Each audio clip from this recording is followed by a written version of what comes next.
अकोट तालुक्यातील सातपुड्याच्या पायथ्याशी वसलेल्या व संत नागस्वामी महाराज यांच्या पदस्पर्शाने पावन झालेल्या ग्रामबोर्ड येथील घरची परिस्थिती अत्यंत बिकट असतानाही आपली अभ्यास जिद्द चिकाटी व संघर्ष हा देशासाठी असला पाहिजे या उद्देशाने स्पर्धा परीक्षेची तयारी करीत असलेल्या बोर्ड येथील 5 जणांची एकाच दिवशी देशसेवेसाठी निवड झाली आहे.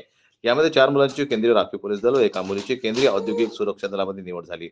भारतीय सैन्य, नौदल किंवा हवाई काम करून देशसेवा करण्याची अनेकांची इच्छा असते. बोर्ड येथील त्या 5 जणांनी हे ध्येय साध्य करून गावाचे संपूर्ण महाराष्ट्रात नाव उंचावले आहे.